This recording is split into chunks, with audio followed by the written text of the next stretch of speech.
Welcome to the Wisconsin Podcast. I'm Craig Sauer. On this podcast, we talk about Wisconsin things, everything from media, sports, culture, nature, politics, and more. Today, we talk about an internationally known archaeology site located right here in Wisconsin. The ruins of the ancient town just outside of Lake Mills, known as Aztalan, is helping to answer many questions about the ancient indigenous people that became known as the Mississippians. To learn more about the Mississippians and the importance of Aztalan, I talked with Bob Birmingham. Birmingham was the state archaeologist from 1989 to 2004 and is the author of several books, including Aztalan, Mysteries of an Ancient Indian Town, which he wrote with Lynn Goldstein. I stopped by Birmingham's home in Madison to chat with him about the history of Aztalan and why he spends so much time supporting the site. It's a very important prehistoric site in America that can be easily visited by Wisconsin people. Very easy. In fact, that's the problem, is that people think, well, if something's in your backyard, it can't be that important, but here they have a chance to really visit something extraordinary. I started by asking Birmingham to put on his professor hat and give me a brief history of what is known about Aztalan.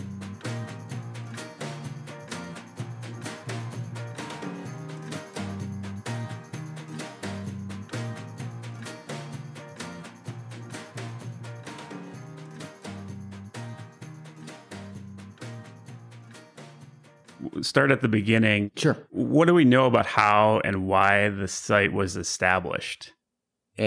About 800 AD or so, there was a remarkable revolution that took place among Native people here in the Midwest, in that corn and agriculture were introduced into their lives. Previously, they had been largely hunting and gathering and so on. And corn and agriculture in general allowed people to maintain a more permanent existence, because you could just plant it and you're right there. Corn and many other crops had been first domesticated in Mexico thousands of years ago. And the idea of planting corn and the seeds themselves kind of drifted north gradually, coming to the Midwest, like I said, approximately 800, 900 AD. In southern Illinois, along the Mississippi River, the new farmers there quickly got together and formed America's first city, which is we call it today, Cahokia. We don't know what the native people called it, but it was a vast city covering 6 square miles.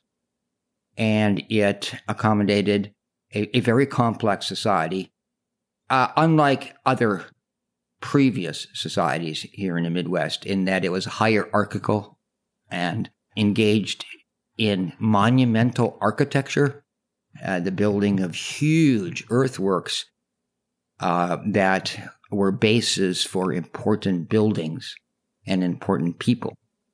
And one of the mounds, still visible, and people can go right up it, is called Monk's Mound, and it's 100-foot high, bigger in volume and bigger in the base than the Great Pyramid of Egypt, but it's all made of dirt. And at the top of this mound lived the great leader of the city and the civilization at the time, which would be called, if it were in Europe, a king. And that's sort of the model we have to use in looking at this particular civilization, is that it's very similar in the hierarchy and so on to what we often think of in terms of early civilizations like early Mesopotamia, early Egypt, Maya, and so on, in that they had these kind of positions, ultimate leaders that would have been kings or queens, but were also regarded as embodiments of the supernatural. Just like in Europe, kings and queens were thought to be anointed by God, and so these people were also obviously identified with supernatural, given special powers, and associated with very important spirits. And throughout Native American history, religion was everything. Even though people didn't perceive it as a religion, everything was religion. Everything touch the supernatural. All your activities did in a certain way. So even though this is a complex society, it's best to view it as a theocracy. The city started developing around 1050 or a little before AD, and was at its zenith probably about 1100 AD, and was abandoned by 1250 AD. But during its height, a group of people came from Cahokia and came into southern Wisconsin and founded Aztalan as sort of a northern outpost. Now, the thing is that there were people living here already. And these are people we call woodland people. And they're the ones that made the effigy mounds and other sorts of things. This new civilization we call Mississippian because they lived along the Mississippians. And their customs, their pottery, a lot of what they made, very, very different from woodland. So it's easy to distinguish between those. So the Mississippians came here during a wave of sort of migration into southern Wisconsin. There are other places where the Mississippians lived or had influence, but this is the only town that they built, a formal town. And they actually moved in, and this is on the Crawfish River in southern Wisconsin. They actually moved in with some woodland people who had a village there already. So we think that these had been allies of some sort. And so they moved in with them, but they constructed a typical Mississippian town enclosed by huge stockades, heavy fortifications. They built smaller versions of platform mounds, although they're still pretty big, not as big as Monk's Mound. But the main mound, where the sort of the great lord of this town lived, is a duplicate of Monk's Mound. I mean, exactly a duplicate, except a lot smaller. And there are other features of the town itself that indicate that these Mississippians brought their culture here and continued to live in a Mississippian style with characteristic Mississippian beliefs and so on, although they lived with some woodland people. They were farmers, as I mentioned, and they grew corn at Aztalan. In fact, we can consider Aztalan as Wisconsin's first farming town. And I'm always tickled to point out to people that right across the street is a farm that grows corn. And so I say, in this place, corn has been grown for 900 years, So people sort of enjoy that connection, especially the farmers, take great pride at knowing that they're custodian for very historical things. Mississippians, the town itself, I should say, was abandoned about the same time that Cahokia was abandoned. In fact, the Mississippian civilization disappears about 1250. Indian people still live, of course, in the Midwest, but this particular cultural expression disappears up here in the North. But by that time, the Mississippian people with Mississippian customs had spread out to the East Coast and down to places like Florida, Mississippi, and Alabama. So there are people who are living like the people living at Aztalan, for example, right through to the time of European contact. In fact, a lot of what we know about the Mississippians is due to the accounts of the Spanish and the French and the British who came into some of these towns and said, well, they live on platform mounds and here's what they use for and here's their belief system, and so on. And we can take that information and go to Aztalan saying, oh, well, that's exactly what we find here is exactly what they're talking about. So the Mississippian culture lasted into the historic period. And in fact, some of the tribes that we're familiar with today had that as a cultural base, this Mississippian pattern, including people that are generally known like the Cherokee, Choctaw, Creek, Natchez, all of these people had customs that linked them, although they lived in towns, not cities like Cahokia. Cahokia was America's first city, but it was fairly short-lived, So going back to Aztalan, the question we have, of course, and in fact this is the major research question, is why did they come up here? And why at this place? And through the years, there have been many theories developed. And of course, this is a constant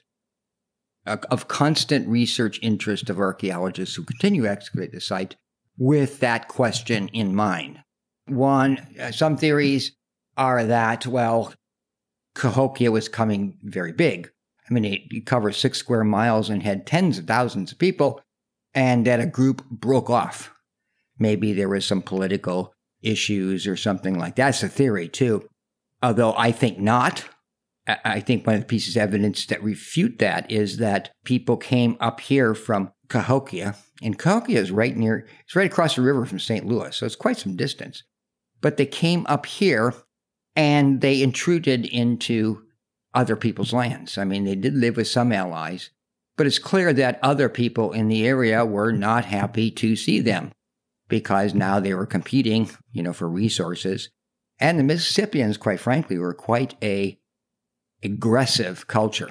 They had a warrior class that was obviously celebrated victories over enemies and so on. That was a real ethic. So this caused issues. And because of that, they built this huge stockade. Well, I think it's unlikely that this is simply a breakaway group trying to start their own community. Why would you want to do that in a hostile circumstance? You're going from the frying pan to the fire. So instead, my hypothesis is that the people came from Cahokia not because they wanted to, but because they had to for some reason. There was something about this place that was critical for survival of the Mississippian civilization as a whole. Critical. And then you could understand why they would sort of invade other people's lands to get something, Now, what that could be is again, a research question. Another theory that has been posed is that Aztalan was a trading center, extracting something from people in the area, through trade or doing it themselves, and sort of sending it to Cahokia. It's very logical, I think, and sometimes in archaeology, as in other sciences, the simplest, most logical explanation is the best one. If that is so, and that has not been proven, what that could be, and we can look into some circumstantial evidence in that Aztalan is in the center of what had been, and probably still is, the largest deer herds in the whole Midwest. Now, in between southern Wisconsin and Cahokia, it's mostly prairie, the great Illinois prairie. No deer there. And, you get a few elk, but not enough to supply meat and other necessities to a town with tens of thousands of people on a daily basis. Well, when you got a place like southern Wisconsin, protein is everywhere, and archaeologists believe that deer was so common because of the environment, that deer was so common it was almost like having domesticated animals, very easy to get. But of course, you had to compete with the locals to get that, and so you either had to make alliances or fight them, and probably both happened. But deer meat you can dry, into jerky or whatever. But also, and as equally important, was what were Cahokia people doing for clothes. They really did not have a mass production of woven clothing, like cotton clothing. I mean, they did weave certain things on natural fibers, but obviously not at an industrial level, and obviously not enough to clothe people every day for years, thousands of people. So they would have used hides. And what's interesting about that is we know that a deer hide trade was very common among native peoples when the Europeans came in. The Europeans, in fact, traded for hides, of course. So I think that all of that makes sense to me, that this is one reason for people coming from Cahokia to Aztalan in the center of Deer Country. About 1250, as I mentioned, the civilization collapsed. The reasons for that are also hotly disputed, but and there are several theories. One is, cities in ancient history, diseases start breaking out, when you get a lot of people together. And in fact, they found in some areas where there are population concentrations in prehistory, tuberculosis to be. So the cities, after a while at least, don't become, are not real healthy environments for humans. And the other thing is that, the land becomes exhausted and you need to move your cornfields. You can't keep planting corn, the same thing, without constant fertilization and so on. And just the simple exhaustion of resources, because so many people. At which point it doesn't seem sensible to have so many people, and people start drifting away. It is doubtful, that the civilization disappeared because people just died, but rather they just dispersed. A big candidate for this dispersal is that there are models that show that sometime in between 1100 and 1200 AD, there was a great drought that visited Midwest, Cahokia, Aztalan, but other parts of the world too, including the American Southwest, when it's been well documented by archaeologists there that there was a drought so severe, it brought down this complex civilization, formerly known as Anasazi. They're the ones that built these big cliff dwellings and big pueblos. Well, that crashed about the same time. However, we know in that case, the people dispersed from those bigger settlements, kind of fanned out, and they became the modern Zuni and Hopi. People were still, living in that area. And we suspect the same thing here. Modern tribes here in Wisconsin are probably descendants somehow. When the people first came up to the area, how many are we talking, to settle the town? And then at its peak, how many people were living there? Good question. First of all, how many people were living there? This is a 21-acre site, by the way. Former estimates based on excavations in the residential area, that is where most people lived, had suggested 500, only 500 people. That figure has been contested recently because I think people are starting to look around a little bit more closely and say, no way could 500 people accomplish all this, the huge stockades, the mounds, and so on. And when you're talking about 500 people, you're talking about mostly women and children. So I've been pointing out that there is a huge missing population. We're talking about at least 1,000 people. Now, maybe they didn't all live in the town.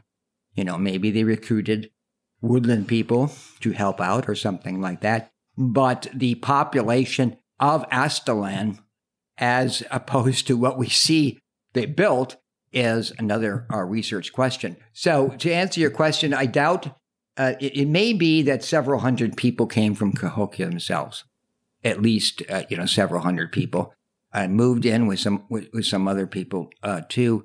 But I think that the total population had to have been far greater than 500 at the peak of Aztalan's existence. Only about 10% of Aztalan has been excavated. There may be a lot of missing houses. One of the things that we're now looking at is just last year, a remote sensing project had taken place.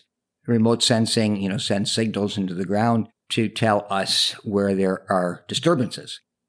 And the whole town was surveyed using this equipment and shows a lot of activity, prehistoric activity, in areas that we did not know existed.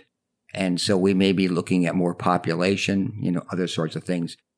The maps are just being produced right now and will be studied, but we'll keep archaeologists occupied probably for another 100-some years.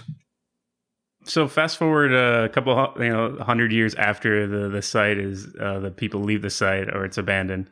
What's the story of how it was discovered, and how has it kind of been preserved or not preserved over the years?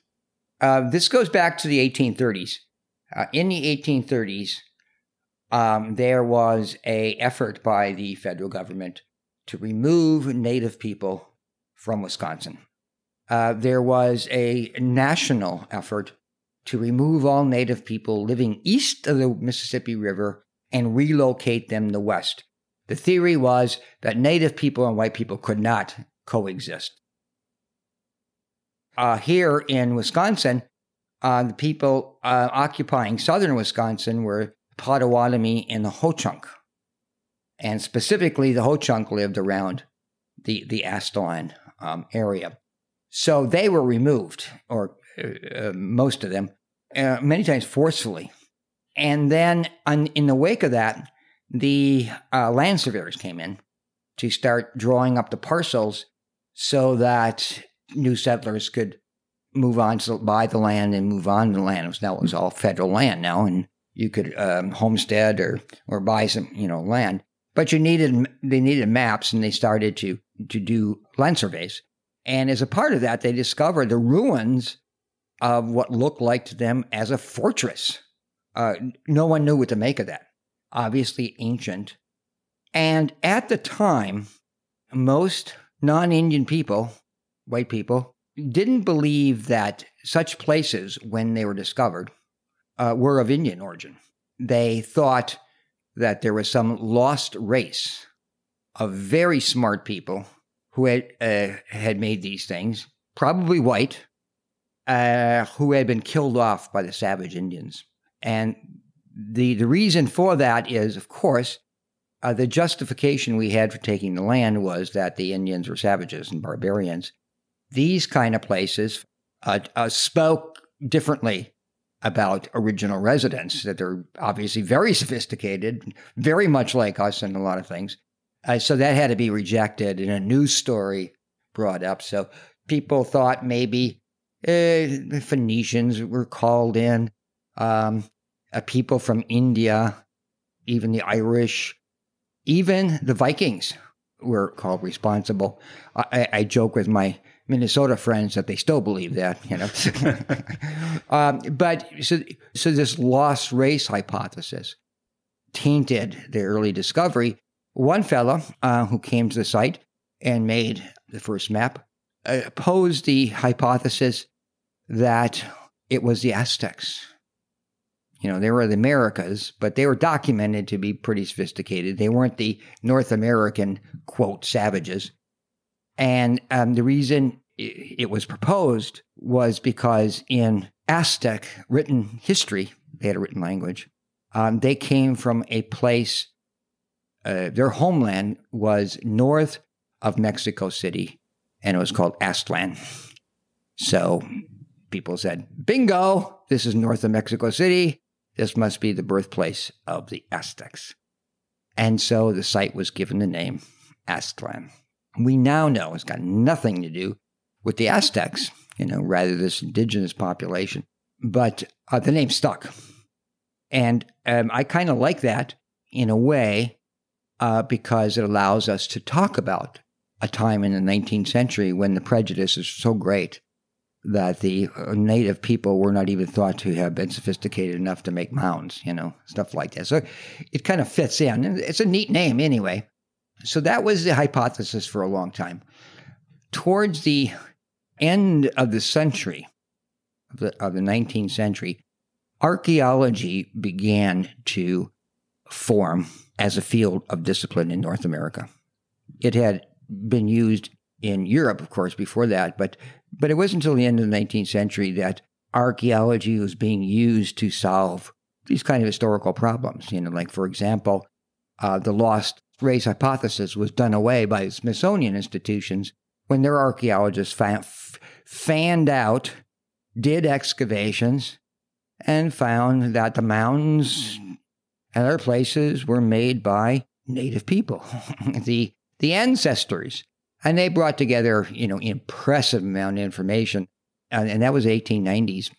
Interestingly, when they brought out that information, the general public could care less because it's no longer relevant who these people were because we've taken all the land, But the 1919, as a result of the forming of archaeology as a distinct science, as a part of a broader field called anthropology, a fellow joined the Milwaukee Public Museum.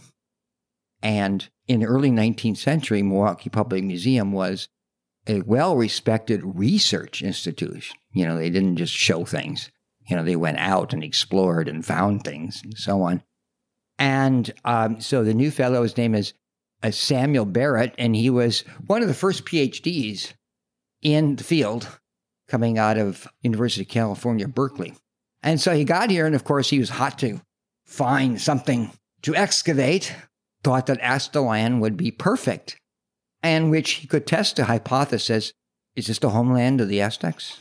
Among other things. He was the first to excavate Aztalan, and he excavated quite a bit, a little bit more than we would like to have seen. But for example, he traced out the entire stockade, so we know how big the site is.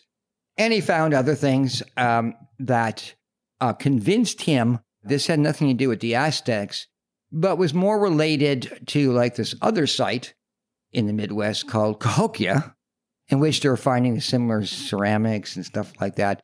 In his observations and the observations from those that investigated Cahokia eventually led to the definition of this Mississippian civilization. He also found in several places a lot of cut up human bone.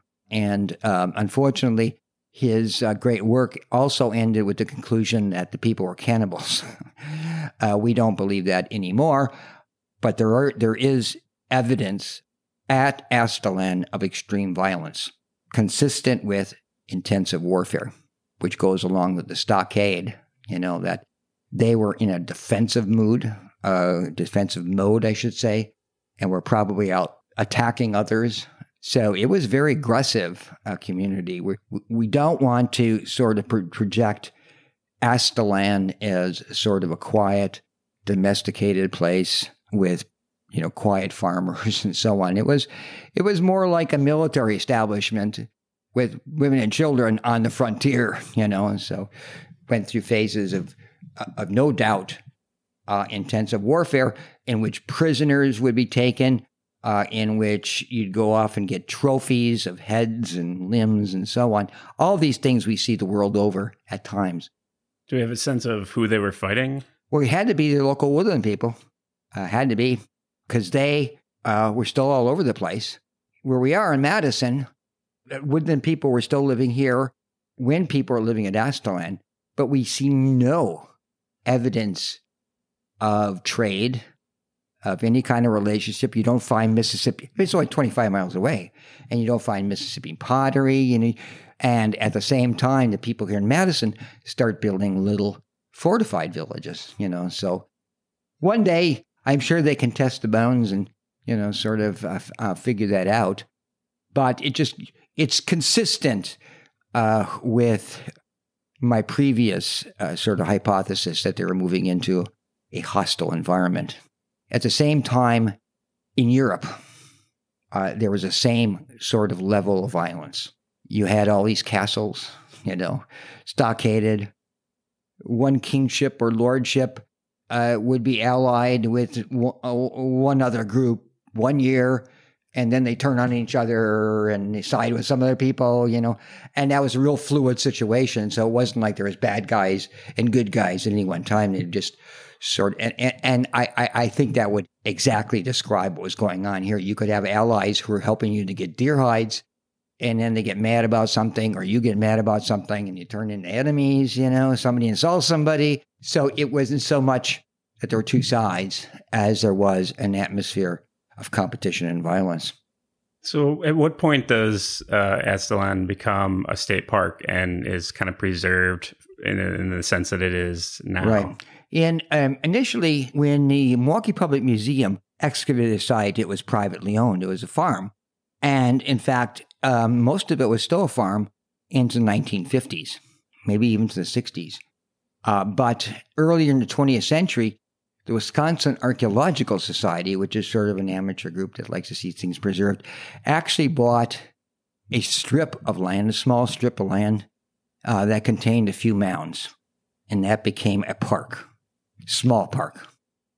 But in the 1950s, the state then started buying up land in order to make it a state park and to preserve the whole site, which they did. It was in fact great. Up to that point, the whole site, most of the site has still been farmed, even right over the mounds. And then as a part of that, archaeologists returned to start exploring more about the site. And in fact, there was great interest in turning this park into sort of a living history, reconstructing things for public view and so on. So there were excavations sort of keyed to that. But these excavations that were conducted by different members of a professional group called the Wisconsin Archaeological Survey and the State Historical Society revealed very much about the site and contributed heavily into our present understanding. And this was in the 1960s, basically 50s, 60s, a little bit of 70s. But in the 1980s, there was a renewed interest, principally starting with University of Wisconsin-Milwaukee. And they had a graduate student program, so they were able to send graduate students in for dissertations. And so as a part of that, excavations took place. In fact, one of the most important places was excavated for a dissertation, and that was the town dump. Because people had for hundreds of years thrown their garbage down this bank where it accumulated in layers. And then ultimately it had all been covered up by dirt that had eroded from modern cornfields. So you sort of had an encapsulized book in archaeological layers that traced the development of the site. And that was just fantastic, of course, because it led to much of description of what I'm telling you right now, including the fact that it had been a woodland village first, and then bango, you see the Mississippians coming. And so that led off a new era of excavations. In this century, Michigan State University, who has a person named Lynn Goldstein, who formerly worked at UWM, continued her interest in Aztalan, and they had conducted some more excavations, again, with graduate students. UWM and UW-Madison have also been conducting excavations. So the archaeological interest in Aztalan has been increasing exponentially, and especially as new ways of exploring the site are found. I mentioned the remote sensing, but there are other technologies that can be used. And the importance of the site itself, even among archaeologists, has been, I think, for the first time really comprehended, and that this is not going to just tell us about Aztalan, but the whole Mississippian civilization, because the site is so well preserved. So among the most recent discoveries was we picked up a whole new mound that was under our nose. There was a hill that was referred to as a natural knoll, and some archaeologists had some other ideas and found out that no, it may have been a low hill, but much of it was piled up by the Mississippians to make a ceremonial mound of some sort. They did some test excavations to find that out. So we don't know what the purpose of the mound is. But its location on the site evokes some obvious explanations. So this is a new thing that will be obviously a focus of research. It's not a burial mound, we don't think, but it's not a platform mound, for buildings. The other sorts of discoveries through time have been that the site had a centralized food depot. That is, huge storage pits, 6 foot in diameter, 6 foot deep, that were, again, used for storage of food. They're lined with clay, and there are over 70 of these. And so, obviously, food was being given to the authorities, basically, to store in a common area, and then redistributed, maybe at times when you couldn't grow the corn, as a backup food when under attack, or for ceremonies. The leader of the town would show how important he or she was by having a feast and breaking out all this food and showing how magnificent they are and generous they are, even though the food probably came from the people that they were distributing it to begin with. But that was another discovery. And the list goes on. There are other discoveries that are adding to not only our knowledge, but I think adding to our great respect. This is quite a place, and for many reasons, it could be one of the most important Mississippian sites because it has not been trashed. It's been a state park for a long time, not been heavily looted. The research potential and ongoing research at the site has grown in importance. I'm wondering about the public profile for people who are an archaeologist. Has the public profile of Aztalan grown over the years? Absolutely, yeah. And it has, through time, it's been designated a National Historic Landmark. The public interpretation is something that I've been heavily involved. I wrote the book on Aztalan just because of that, because there had not been a previous synthesis. So public interpretation is extremely important. Visitation has been increasing exponentially through time as people learn about the site. And it's a very beautiful state park, actually, and the mountains are there and so on. And it really is a really great place to learn about Native history in general. One of the things we focus on greatly, of course, is school children. Teachers have discovered, that this is the perfect place. When they are obligated to teach about Native American history, they can go to a park where this is interpreted, but also expansive. It's a park, children can run around, learning as they run around, rather than just sitting in a class, trying to memorize something like that. And they all remember that. We still have people frequently coming in, older adults saying, "Oh, this is the first time I've been back since I was in 4th grade, but I wanted to show my grandchildren."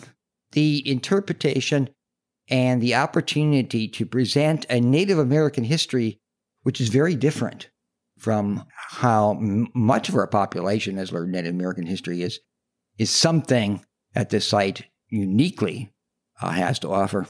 So you give a lot of tours to kids and adults and people of all varieties. And I'm wondering, what are some of the things that stand out for people when they go, or what are their big questions, or kind of what's the impact on the people that you kind of tour around? I think that the number one thing that people get out of it is that, wow, this was a highly complex, like walls, things like that. I mean, this is something unexpected when they're thinking about something in their backyard, ancient history in their backyard.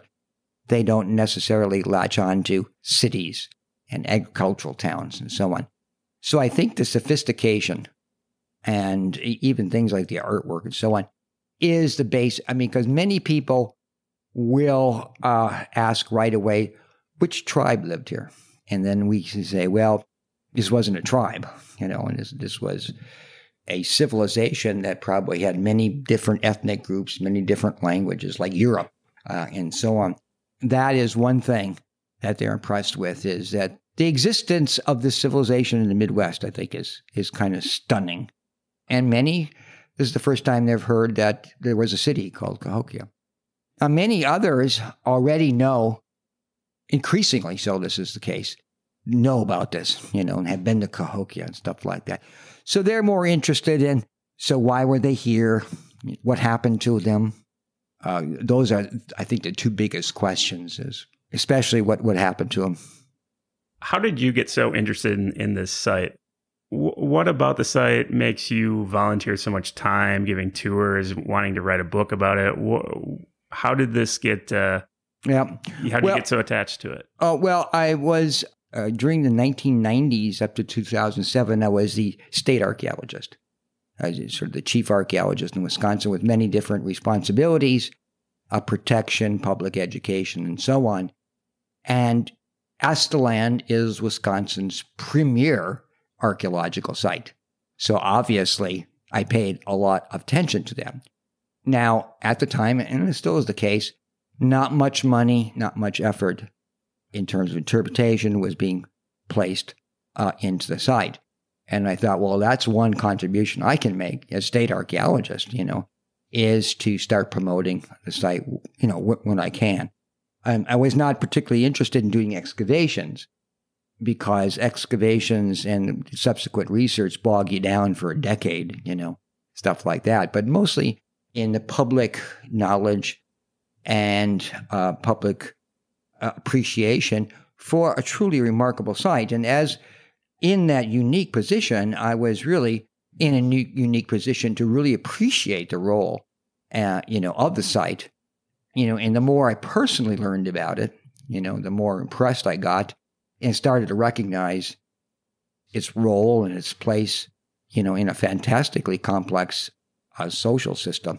Even at that point, I became part of a friends group, which was occasionally put on some events, there, but I saw the opportunity for growing that group and, in fact, assisting the state park, raising money, for this or that, helping out with even giving tours. At the same time, Wisconsin Department of Natural Resources was developing long-range plans for each one of their parks. So we looked at the long-range plan and saw what they wanted to do through time, and then therefore how we could help. One, for example, in their long-range plan was actually to build a visitor center, which the site desperately needs. So we adopted that as a big effort, help them raise money. So we hired architects to do, all the sort of stuff that the state park didn't have money to do and things like that. And also, again, to promote the site. That was recognized right away. You can't raise money for a place if no one heard of it, Right. And up to that point, many people thought that Aztalan was a motorcycle track off of I-94, And so we spent years and years developing, promoting it.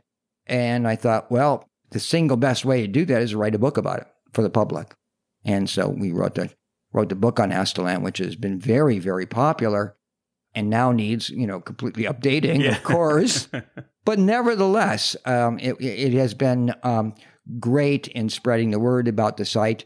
And it's also a place where if people have questions, they visit the site, they can always go back, and look at the book, or they can take the book with them, So through the years then, basically, I became sort of like the voluntary executive director. I was allowed to do this because ultimately I had retired as state archaeologist, so I had a little bit more free time.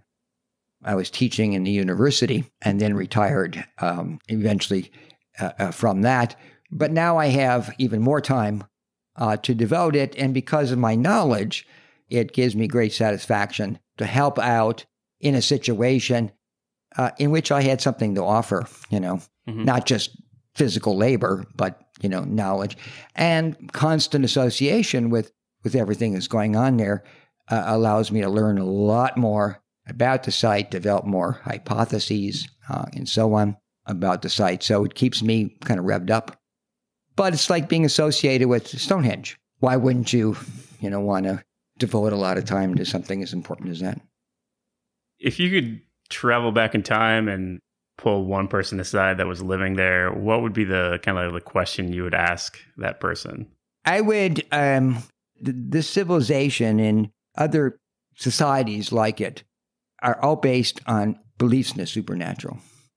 So my question would be more along those lines. Tell me about the spirits, and how you relate to the spirits, something like that. And in doing so, would give me an insight on their world view. And their world view is critical. I mean, it dictated where mountains should be, what their orientations are, dictated everything, the world view, how they connect with the universe and the supernatural. So it would be something like that, not a technological or, or genealogical or something like that, but something to help me understand more about their worldview and therefore why they built the things they did. So a very Wisconsin question. I just because I'm just picturing you having a conversation in the past. What would you be if you were like if they had a pub or something like that in this place? What would they be drinking? What did they have alcoholic beverages? They had not alcoholic, but we know that the Mississippians had a concoction called the black drink. And it was made from plants. It essentially gave you probably a little high, like when you drink coffee or smoke nicotine, something like that. But it was considered a medicine and was only brought out at certain times. In fact, we find pots at Aztalan that almost certainly were receptacles of this black drink. So, and that was civilization wide. We find that in Cahokia and so on. What they did drink were considered medicines. Being of Irish ancestry, I offer the hypothesis that the black drink is Guinness. Has anybody tried to recreate it? And I believe so. I think there has been some research on the ingredients and so on, but I can't tell you too much about it. Down in the Southwest, however, they have found vessels that may be connected to Mississippians because the Mississippians made similar vessels. But in the Southwest, these vessels had chocolate. In giving their extension trade networks, why not? But they also might have drunk unsugared chocolate as a medicine drink. They didn't have sugar, so that's another possibility. Is there anything else that you want people to know about the site, about what the Friends group is doing, or just in general? It's easy to visit, and it's pretty scenic. It's right off of I-94, between Madison and Milwaukee. So it's a very important prehistoric site in America that can be easily visited by Wisconsin people. Very easy. In fact, that's the problem, is that people think, well, if something's in your backyard, it can't be that important, But here they have a chance to really visit something extraordinary, still mysterious, and enjoy all those sort of things without really having to go far, very far. You don't have to go across the ocean to see spectacular ancient sites. One is quite visible. The second is, obviously, we're a volunteer organization and we depend on contributions from the public. So obviously contributions, especially for our project to build a visitor center, are greatly appreciated and welcome. Great. Anything else that I should have asked, or anything else you want to? I think we've pretty much covered it. Read your book for more information. Yeah. There you go. You got any more questions? Read the book. Although, like I said, now we have to, because of the work that I cited recently, it needs some updating, and not just here. Just the increasing knowledge of the Mississippians throughout the eastern North America. I mean, there's been tons of more excavations at Cahokia and other Mississippian sites that have led to a new. I wouldn't say they destroy our previous knowledge, but they build on and expand what we know about the Mississippians. It's almost impossible to keep up, because.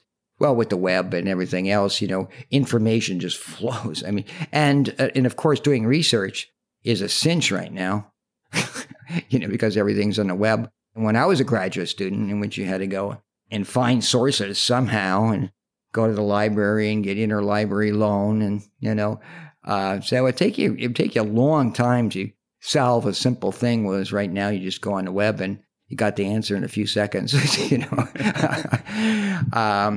So keeping up is a real issue.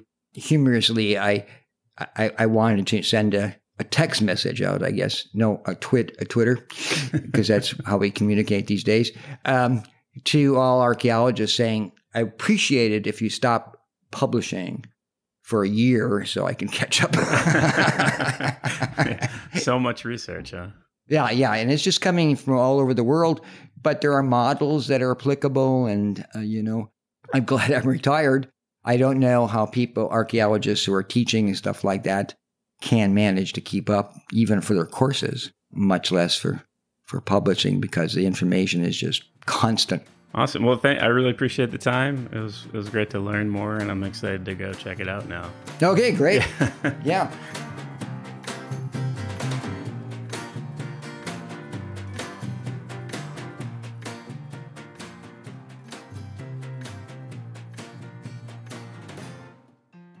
That was great. I loved learning about Aztalan. Bob's a good marketer for visiting the site. Check out his book, Aztalan, Mysteries of an Ancient Indian Town, and make sure to subscribe to the Wisconsin Podcast on iTunes, Stitcher, or Google Play. You can also stay in the loop about the pod by visiting wispod.com and following the show on Twitter @WisPodcast and on Facebook @The Wisconsin Podcast. Cheers.